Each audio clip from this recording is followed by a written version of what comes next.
काञ्चनं शारदोलचरमाम्बरम् कालव्यालकरालभूषणधरम् गङ्गाशशाङ्क्रियम्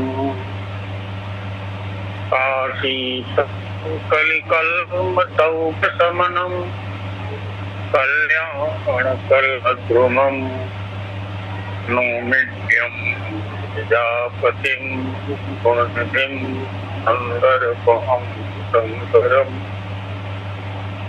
मनोजवं मारुततुल्यवेगं जितेन्द्रियं बुद्धिमतां वरिष्ठम् स्वात्मजं वानरयूथमुख्यं श्रीरामदूतं शरणं प्रपद्ये श्रीरामदूतं शरणं प्रपद्ये।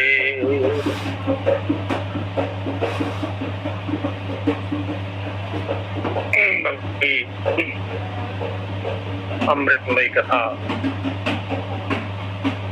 रखने वाले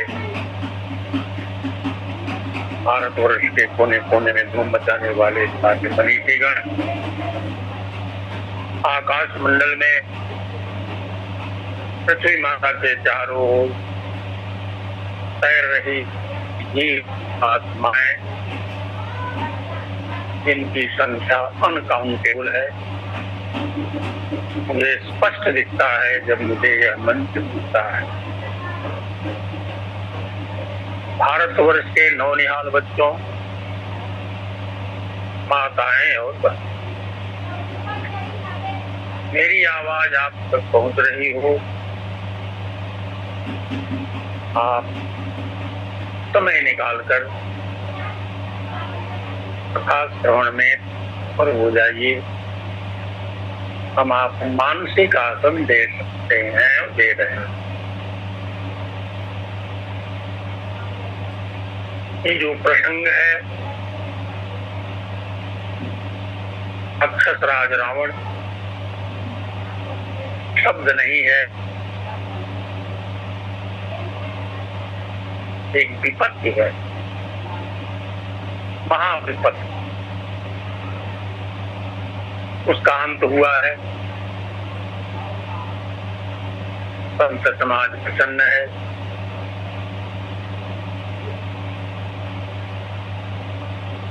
उसी दौरान इंद्र देवता आते हैं, कुछ करते हैं। एक स्तुति गले के ऊपर से होती है, अब एक हृदय के अनंत गहराई से होती है। इस स्तुति में आप देखेंगे कि हमारे प्रभु को शोभा धाम उन्होंने कहा, क्यों कहा पावर हाउस है शोभा की दीवार पर राम लिख दिया जाए, बाण इनके धनुष बाण की चित्रकारी कर दी जाए और शोभा वर्ण न जाए हो जाता है। जहाँ राम की चर्चा हो, शोभा संयुक्त वातावरण होता है, और जहाँ ईश्वर की चर्चा न हो, भौतिक सुख की पराकाष्ठा हो, वहाँ विचित्रता हो सकती है लेकिन शोभा नहीं। इंद्र देवता ने कुछ भी हो, आज रिलैक्स हुए हैं, गुलामी से मुक्ति मिली है, इसलिए हाथ जोड़ करके प्रार्थना कर रहे हैं। और प्रार्थना के दौरान कहते कहते जो प्रसंग है वो प्रसंग कहते हैं। अति दुष्ट शब्द का संबोधन किए हैं रावण के लिए, जिसके साम्राज्य में दुष्टों का बोलबाला हो, धर्म विलुप्त होता हो, वह अति दुष्ट होगा ही और अपने संसाधन का उसने दुरुपयोग ही किया। अच्छे इंसान की मदद कभी नहीं किया, केवल स्व के समान जीवन जीने की आदत डाल। जो जड़ प्रकृति से प्रेम करता है ईश्वर को भूल जाता है, जड़ प्रकृति को ही अपना मान बैठता है, रात दिन उसी में संलिप्त रहता है, वह खुद दुखी तो होता ही है, दूसरों को दुख देता है। रावण ने बहुत बुलाया है संसार को और लंका नगरी उसकी राजधानी है, वहां का राजा राजधानी उसकी हीनता रावण राजधानी। उस पर विमान में बैठकर पूरे विश्व में जाता था। इतने भी प्रजाति के इंसान धरती पर हैं, सबके मुखिया को अपने बस में कर लिया था और सुंदर सुंदर स्त्रियों को, लड़कियों को कह देना बड़ा आसान है, लेकिन बहुत ही निकम्मपन है, कहा नहीं जा सकता है। भुजाओं के बल से उनको अपहरित करता था, विरोध करने वालों को मार डालता। दुनिया इतना सोना है, इतना ढो सकता था, लंका नगरी में लाया। अट्टालिकाएं सोने की, चांदी की, तांबे की, भौतिक सुख की पराकाष्ठा।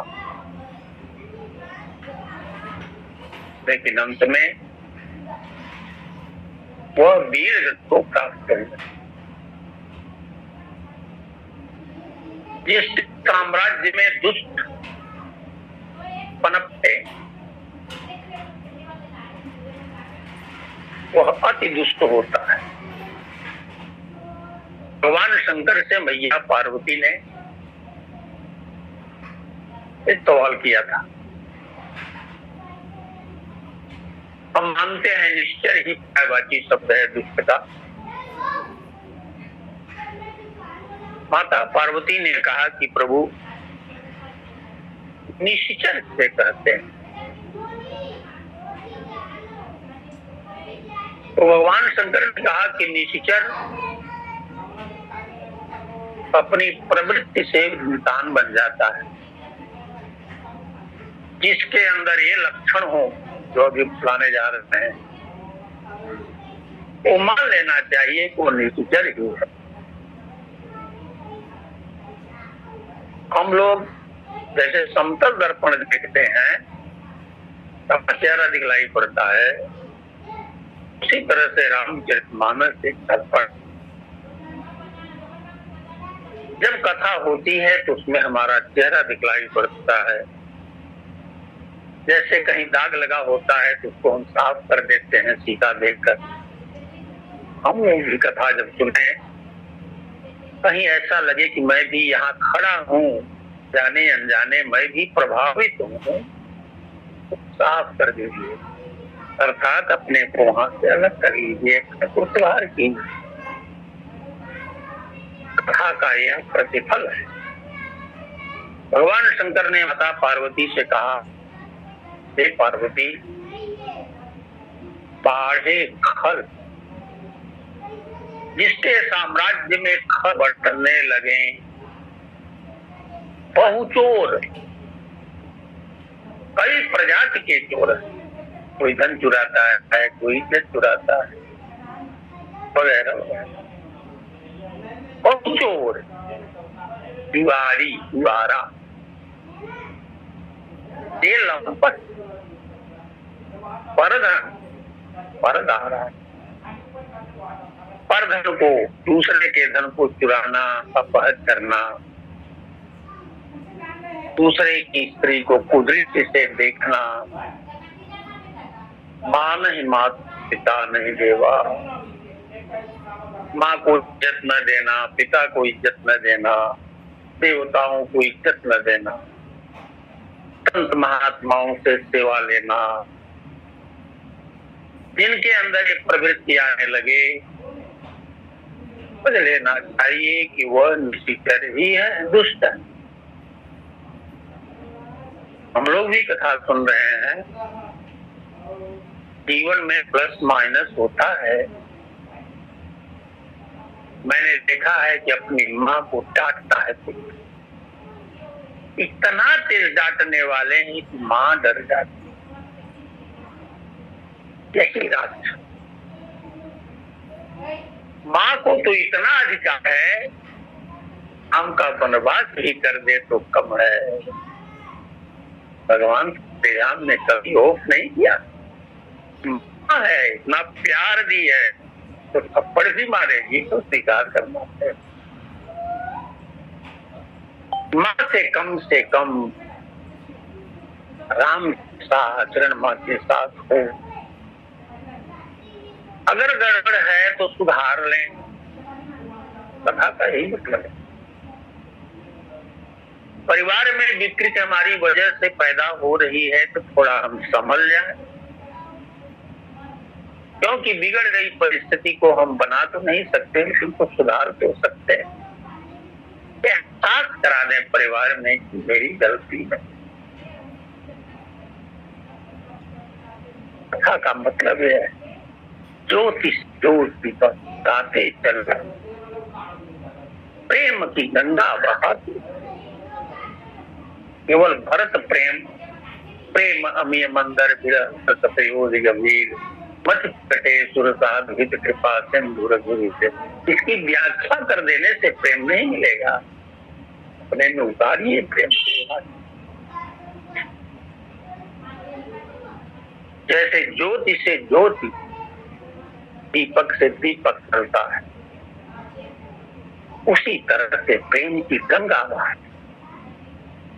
राह में आवे जो दीन दुखी, सबको गले से लगाते चलो। तो भगवान शंकर ने कहा कि यही दुष्ट। और रामचरितमानस में रावण के साम्राज्य में पूरे विश्व में दुष्ट फैले हुए, भारतवर्ष के जंगलों। भगवान श्री राम का जब वनवास हुआ, एक ऋषि महर्षि के आश्रम में गए। देखते क्या है कि हड्डी का पहाड़, छोटी सी पहाड़ी बनी थी। महात्मा लोग हड्डी का पहाड़ इकट्ठा किए। भगवान श्री राम ने पूछा, गुरुदेव, आश्रम में एक हड्डी का टुकड़ा रहता है तो आश्रम अपावन माना जाता है, ये हड्डियों का पहाड़ आप लोग क्यों रखते हैं? तो बहुत भावुकता से, संवेदनशीलता से सुनने की जरूरत। जब यह दिल में आ जाएगा तो हम जानते हैं तो कुछ नहीं जानते, हमारे अंदर उतरा कि नहीं उतरा। वो महात्मा रोते हुए कहा, प्रभु आज तक इतनी बड़ी आबादी में इस रास्ते से बहुत लोग गए, किसी ने सवाल नहीं पूछा, देख कर भी देख। तुम पहले इंसान हो जो पूछ रहे, और पूछ रहे हैं तो बता दे रहे हैं। ये जितने निश्चर हैं, दुष्ट हैं, हाथ लगाकर जंगलों में रहते, चिप कर रहते, वो अटैक कर देते हैं, हम लोगों को खा जाते। आज बगल में आपका पड़ोसी कितना निर्लज्ज, कितना दुष्ट है। इतिहास दुखता है, नाम बदल जाएगा, प्रवृत्ति रहती। और देखिए कितना सता रहा है लोगों। क्या परिणाम होगा प्रभु जाने।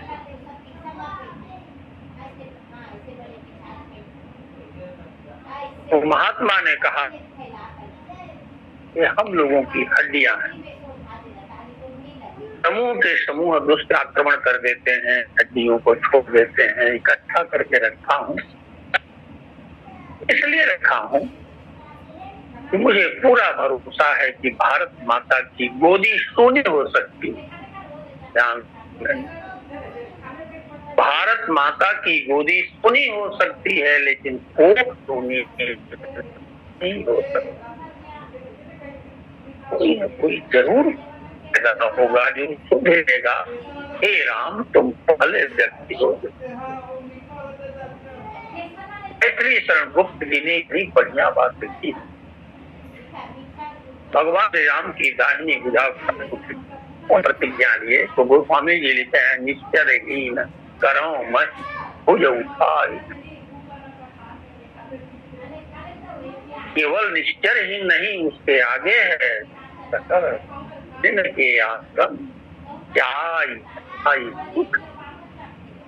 भगवान जो सुख देते हैं उसको आनंद कर, जब आनंद सिंधु है।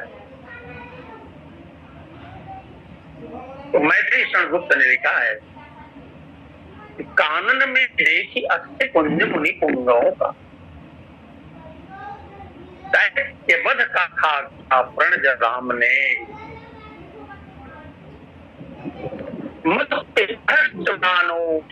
का उपाय शस्त्र ही है, पूछा था को बल बनावा हमने। तो भगवान ने जवाब दिया था, नहीं प्रिय, तुधर मनुष्य सकता है तप त्याग से भी। उत्तर दिया था घनश्याम ने, तप का परंतु पश्चलता नहीं, सदैव पतित समूह की कुवृत्तियों के साथ।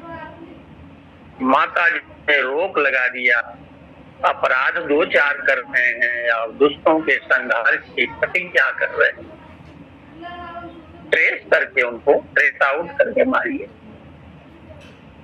तो प्रभु श्री राम ने कहा, वो प्रवृत्ति का नाम है, प्रवृत्ति साकार रूप धारण करती है, इनका सफाया ही अदृष्ट है। मत भ्रष्ट मानव के क्रोध का उपाय एक शस्त्र। भगवान ने कहा कि तप का परंतु चलता नहीं, सदैव पतित समूह की कुवृत्तियों के सामने। इसके और भगवान ने करके दिखा दिया। हम सब पढ़ते हैं, कहते हैं, सुनते हैं, 2-4 छटाक हम भी अपने जीवन में लावें। हड्डी न तलाशें, पड़ोसी भी होगा, समाज में और लोग हैं, दुखी होंगे, असहज हो गए होंगे, अपने ढंग से उनको आनंदित करें। हमारे आचरण में वो करेक्ट मिलनी चाहिए, उठने बैठने चलने बोलने। अगर वो आचरण में है, आ रहा है, उतर रहा है, तो कथा सार्थक है। और जो का त्यों है, कोई फर्क नहीं है, आइसोलेटेड है, इनको पढ़कर कथा सुन रहे हैं, कथा कह रहे हैं, कोई मतलब नहीं। स्वामी रामकृष्ण परमहंस की कथा है, सबको सब दिखलाई नहीं पड़ता है। दक्षिणेश्वर की जो माँ है, उसी की पुजारी थे स्वामी रामकृष्ण परमहंस, पश्चिम बंगाल। उस मंदिर के पीछे अगल बगल के गांव के लोग पर कूड़ा लेकर आते थे, उसी मंदिर के पीछे फेंक देते। बीमारी आज की नहीं है, पूरा कूड़ा इकट्ठा हो गया था पहाड़ की तरफ, जैसे हड्डी के पहाड़। स्वामी रामकृष्ण परमहंस इतना दिन से पूजा कर रहे थे, उनको वह दिखला नहीं पड़ा। बगल के गांव का एक सफाई कर्मी कहिए, आज की तारीख छुट्टी पर आया था। उसने देखा किसी से नहीं था। फावड़ा उठाया, नीचे उठाया, सवेरे जलपान करके लग गया और सिर पर रख रख कर शाम होते होते खेत में फेंक दिया जगह जगह। गाय का गोबर लाकर पानी डाला, खूब लीप किया। जब लीप किया तो अचानक उस रोशनी दी, गंदगी साफ होगी तो रोशनी मिलेगी। रामकृष्ण परमहंस ने देखा कि प्रकाश कैसे पैदा हो। अपने शिष्यों से पूछा कि कूड़े का ढेर कहाँ गया जी? तो शिष्यों ने कहा कि ऐसा है गुरुजी, एक मिस्टर है, छुट्टी पर आया है, वही इसको साफ कर दिया है। स्वामी रामकृष्ण परमहंस खुद रोए। रात्रि के 3 बजे जटा अपना खोले, खोपड़ी की खोपड़ी के सामने जटा खोल कर जमीन रगड़ रगड़ कर साफ करने लगे और जितना ही साफ करते थे उतना ही टिसक टिसक कर रोते। आवाज सुना तो बाहर, अरे महाराज जी आपको असर कर दी, क्या कर रहे हैं? तो रामकृष्ण परमहंस ने कहा कि आज मैं क्या कर रहा हूं। आज के पहले मैं अहंकार की पूजा करता था, लेकिन पूजा करने का ढंग तुमने सिखा दिया। यहाँ कहती थी कि रामकृष्ण परम बड़े सन्यासी हैं, बड़े पुजारी हैं। असली पूजा तो तुमने किया है। श्लोक पढ़ना, जैसे मान लीजिए हम श्लोक याद किए हैं, दक्षिणे लक्ष्मणो यस्य वामे च जनकात्मजा पुरुषो मार्त्रियस्य संबंधे रघुनंदन। और चित्र सामने है, लक्ष्मण जी दाहिने हैं, माता जी बाएं हैं, प्रभु से हम बीच में हैं, हनुमान जी महाराज चरण के पास। हम तो हवा में तीर मार रहे हैं ना श्लोक पढ़ के। दक्षिणे लक्ष्मणो यस्य, वो सामने चित्र है, वामे च जनकात्मजा पुरुषो मारुतिर्यस्य संबंधे रघुनंदन। अब एक ऐसा गंवार है जिसको श्लोक नहीं याद, वो सीधा देख रहा है कि प्रभु के दाहिनी ओर लक्ष्मण जी हैं, बाईं ओर माता जी हैं, चरण पर हनुमान जी हैं। दर्शन किया, माथा पटक दिया, हमसे आपसे ज्यादा अच्छा पूजा किया हुआ। पूजा एक समर्पण है,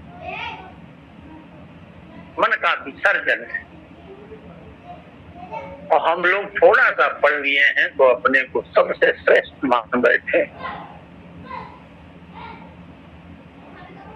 तो अतताइयों को पहचानने की जरूरत है।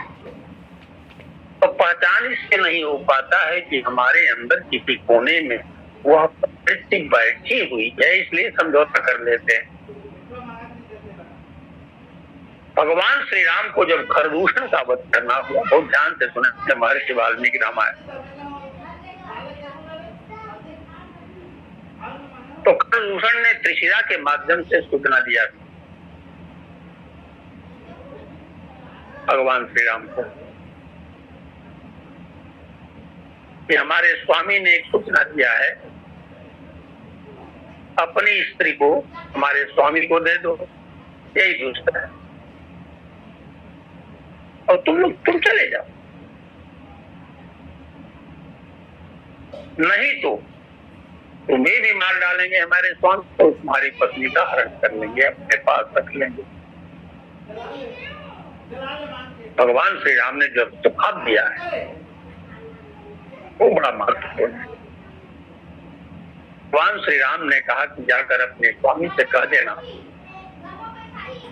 इस धरती का अयोध्या नरेश भरतलाल है। भरतलाल की आज्ञा से मैं जंगल में आया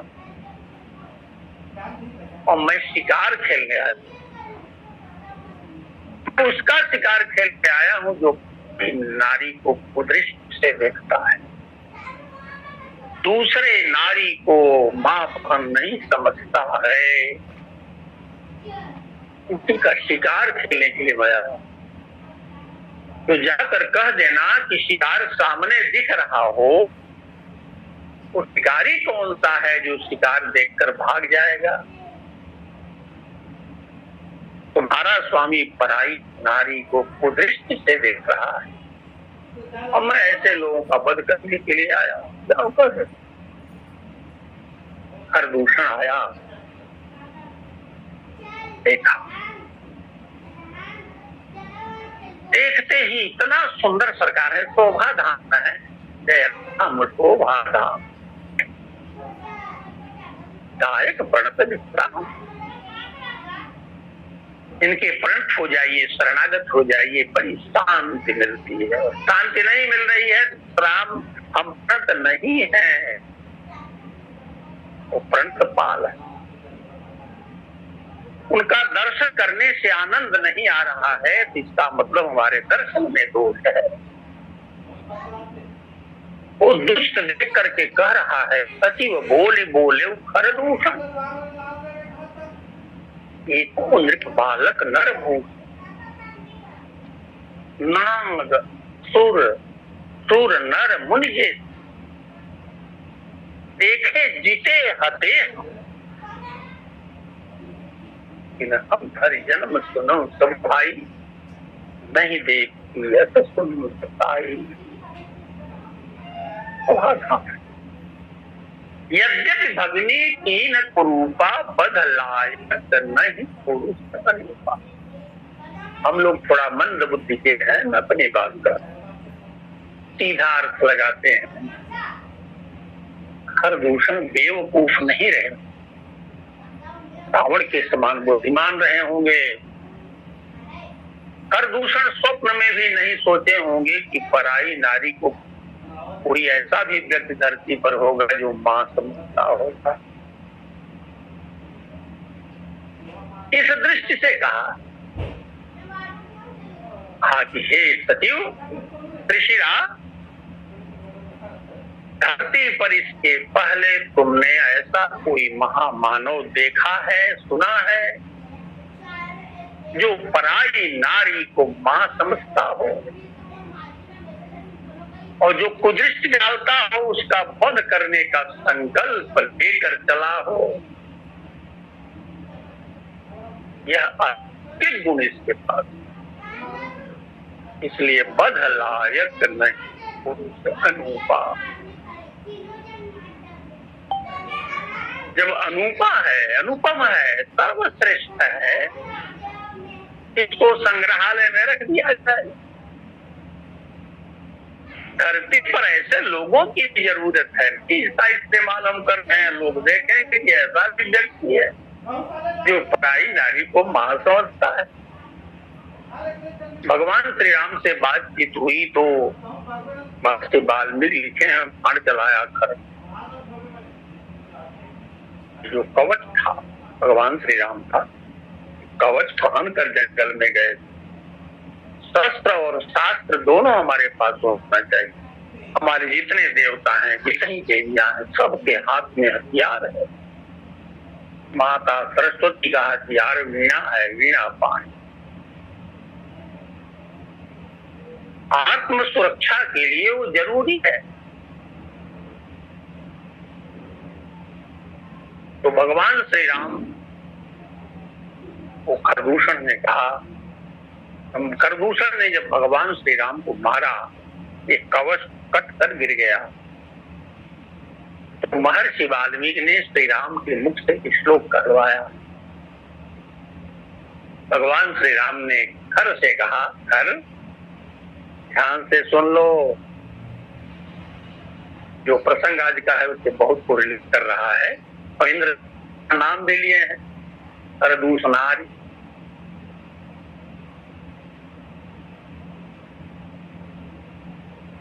भगवान श्री राम ने कहा, खर ध्यान से सुनो, उद्वेजनीयो भूतानां नृशंसः पाप कर्म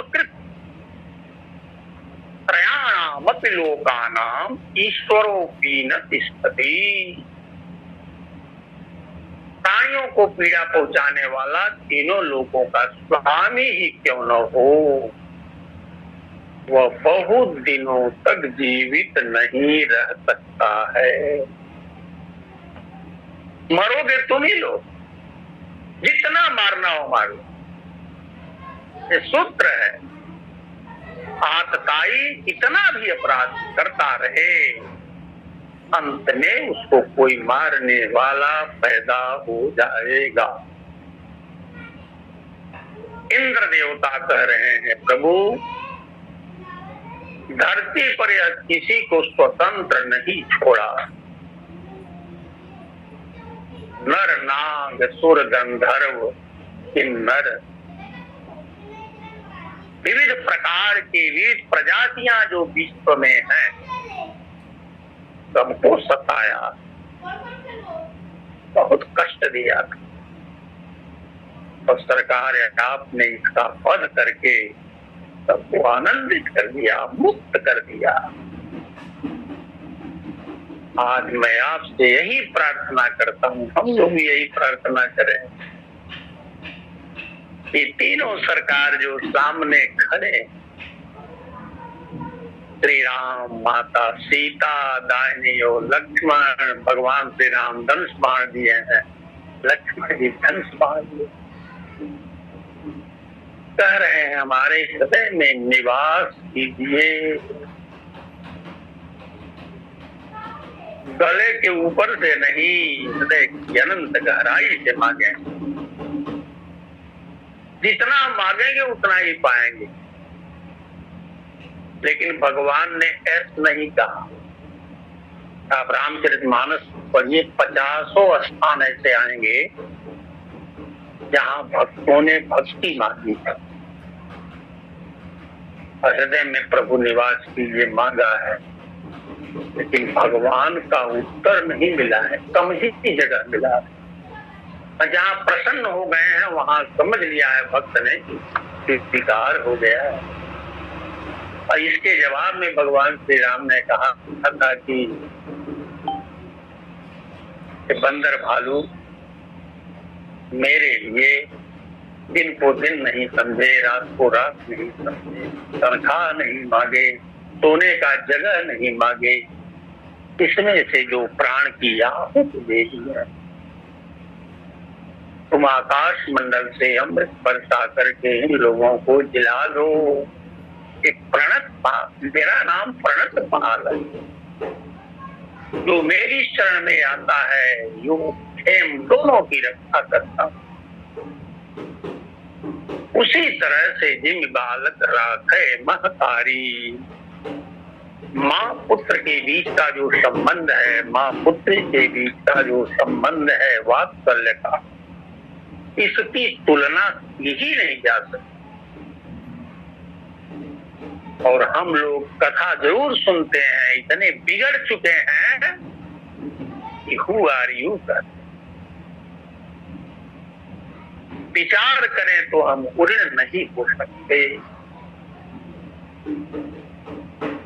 तो कथा में यह बात होनी चाहिए, अदब होना चाहिए। लड़का कितना भी बड़ा क्यों न हो, अपनी माँ के सामने तो बच्चा ही है। यह प्रवृत्ति हमारे अंदर भी होनी चाहिए।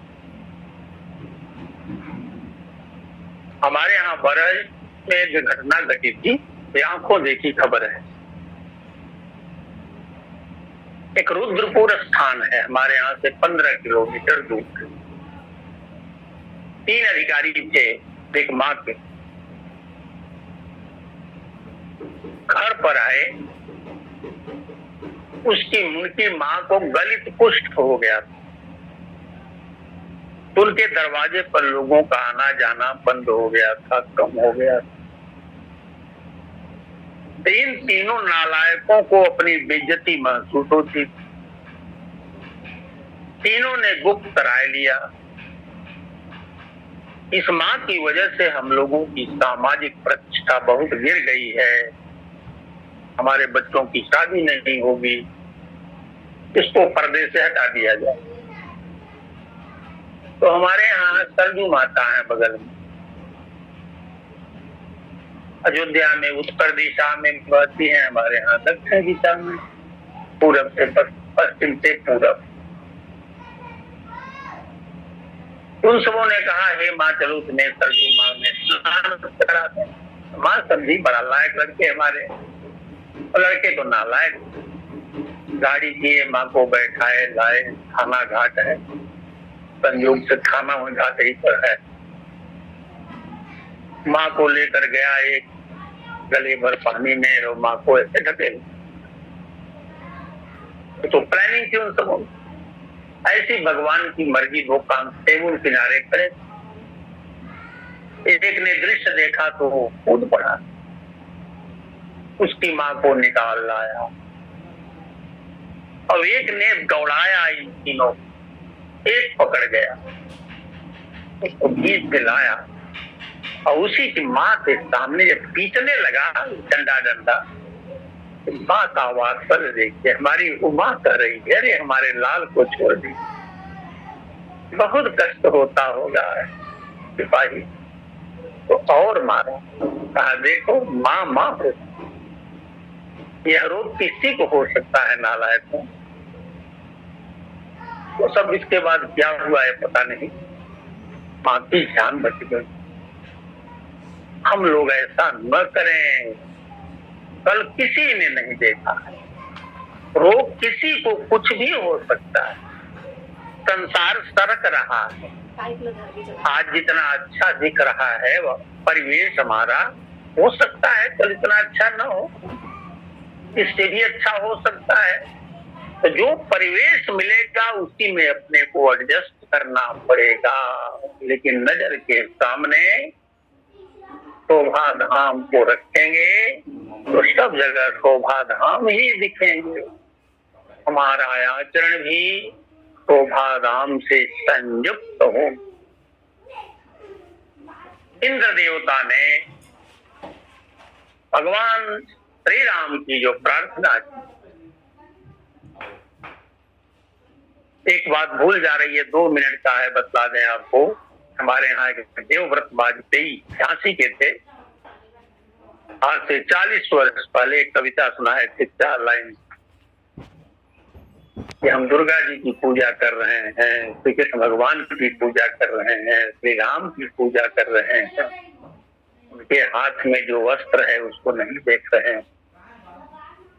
उन्होंने लिखा है बहुत बढ़िया, अपने कान्हा को विषधर का शीश कुचलने आता, बजरंगी को अंशुमान की, सूर्यनारायण, बजरंगी को अंशुमान की आग निगलने आता। हम चंडी को नरमुंडों की मार चढ़ाया करते, पंछी की तानों को रण में जहर उगलने आती। लाल लहू से हर सीमाओं का कोना पट जाएगा। उसमें खालिस्तानी आंदोलन चल रहा, पाकिस्तान मिटा